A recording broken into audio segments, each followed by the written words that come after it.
Package, on a une prise électrique française et je vous rassure, le projecteur se branche bien sur du 220 volts français. Le projecteur en lui-même qui est étonnamment petit, regardez par rapport à ma main. Un câble audio vidéo, une télécommande qui a l'air vraiment sympa et qui n'est pas sans rappeler le projecteur laser de chez Xiaomi. Et alors pour le fun, deux lunettes 3D entre guillemets, 3D stéréoscopiques, un peu étranges. Ce qui manque, c'est juste le câble HDMI. Sur la face avant, rien de spécial à noter. On a la lentille ici. Sur le profil, on va trouver la molette de réglage de la netteté et le réglage trapézoïdal.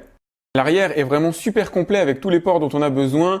La prise casque, la prise audio-vidéo, deux ports USB et ça c'est pas le cas sur tous les projecteurs. La prise HDMI et la prise VGA pour les ordinateurs. Bien sûr ici la partie alimentation électrique. La partie audio se trouve en dessous du projecteur, c'est pas la première fois que je vois ça.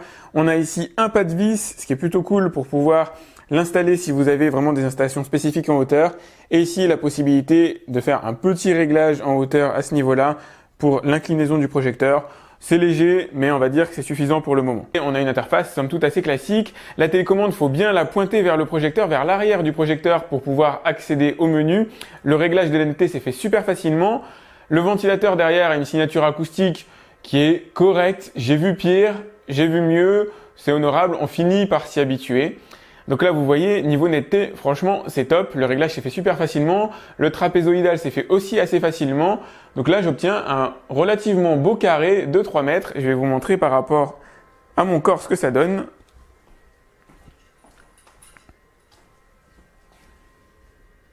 Alors vous voilà dans l'interface vidéo, donc vous allez pouvoir naviguer de dossier en dossier dans votre disque dur. J'en profite pour vous dire aussi qu'il faut faire le noir complet vraiment dans la pièce pour avoir un bon niveau de luminosité. Là en tout cas c'est impeccable. Encore une fois il faut vraiment avoir du noir. Si vous avez un petit peu de jour, si vous laissez ouvert entre guillemets les persiennes, ça va pas le faire. Là ici franchement ça passe super bien.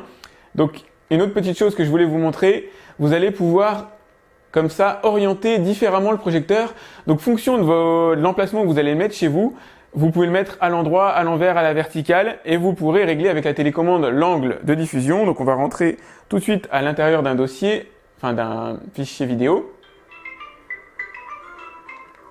Voilà, donc il reprend la lecture si vous voulez où il s'est arrêté. Et aujourd'hui, je voulais vous faire part d'un petit cadeau que j'ai fait à mes enfants, que j'avais pas prévu d'ailleurs de faire tourner en vidéo. Le son est plutôt bon, c'est même très étonnant, je m'attendais pas à un tel niveau de la part de ce projecteur. L'enceinte est assez claire. Alors là, je vais vous montrer les toutes premières secondes d'un film en 1080p pour le coup. Un film qui doit faire dans les 13 ou 17 gigaoctets, encodé, encapsulé en MKV. Le projecteur est en mesure de le décoder, ça se voit, c'est fluide, c'est vraiment très bien fait.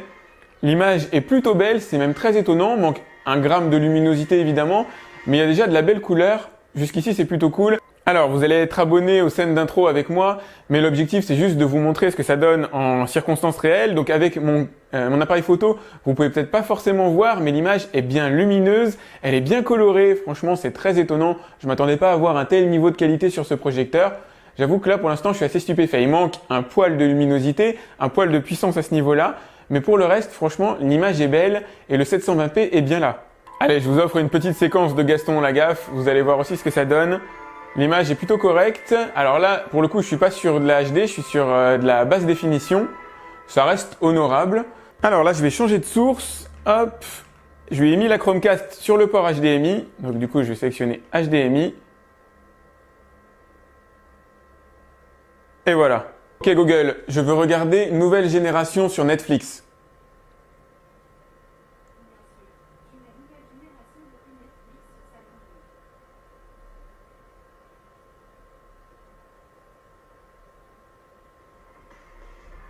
Ok Google, recommence depuis le début.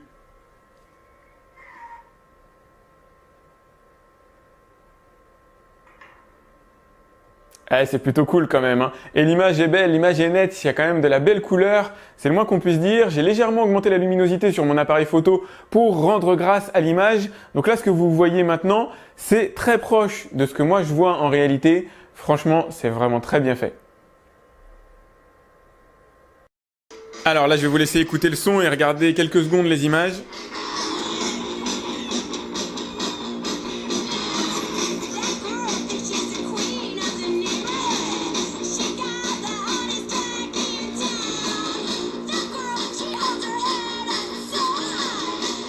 Alors, soyez les bienvenus sur mon téléphone. Donc, vous allez pouvoir utiliser du coup toutes les applications Android grâce à la Chromecast. Moi, je vous invite à acheter une Chromecast si vous n'en avez pas, c'est vraiment top. Voilà, bienvenue sur l'application YouTube de mon smartphone. Donc vous voyez, je peux diffuser n'importe quel contenu directement sur le projecteur, c'est plutôt cool. Il faut quand même avoir un bon réseau Wi-Fi pour que ça passe bien. Là, c'est sensiblement perfectible. Vous allez pouvoir par exemple aussi jouer à des jeux vidéo. Alors ça, encore une fois, ça dépend aussi de la qualité de votre réseau et de la synchro qui se fait avec la Chromecast. Mais si ça fonctionne bien, normalement, ça peut donner quelque chose d'assez cool. Alors, bienvenue sur Asphalt 9, j'ai mis le son peut-être un peu fort. Donc encore une fois, tout dépend de la fluidité de la Chromecast, de la liaison entre les deux. Mais vous allez pouvoir montrer vos parties de jeux vidéo directement à l'écran. Et puis ça vous donne une bonne idée de la luminosité, une bonne idée du confort visuel et une bonne idée de la qualité de projection. Alors à ceci près que vous avez peut-être une image moins fluide que moi sur mon smartphone. Toujours le même combat, si vous avez un bon réseau Wi-Fi, vous allez pouvoir diffuser la télévision directement dessus. Donc là, je suis allé sur une application liée à ma Freebox. Et ben voilà, vous voyez, j'ai les amours en direct sur le projecteur. Toujours pour vous permettre d'apprécier les couleurs. Hop, voilà, Ozo de Vincennes, le roi des animaux. C'est quand même plutôt bien foutu. Alors, me revoilà sur mon disque personnel pour vous montrer juste la petite introduction des Simpsons. Encore une fois, pour vous permettre d'apprécier les couleurs, la netteté de l'image. Franchement, c'est beau.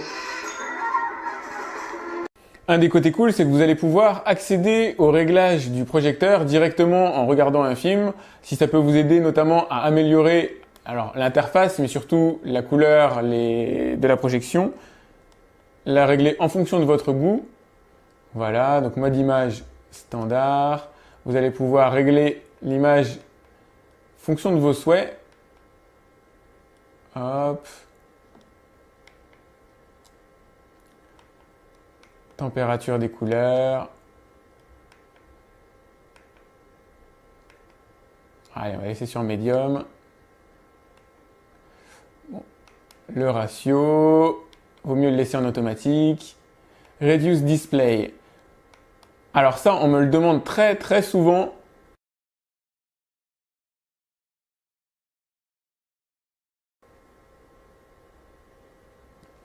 Donc comme vous pouvez le voir, il s'agit d'une réduction artificielle de la taille d'écran, de l'écran en lui-même.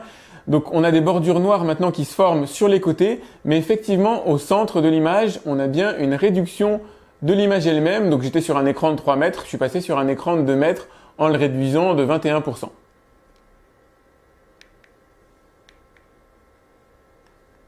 Bon, le son, surround,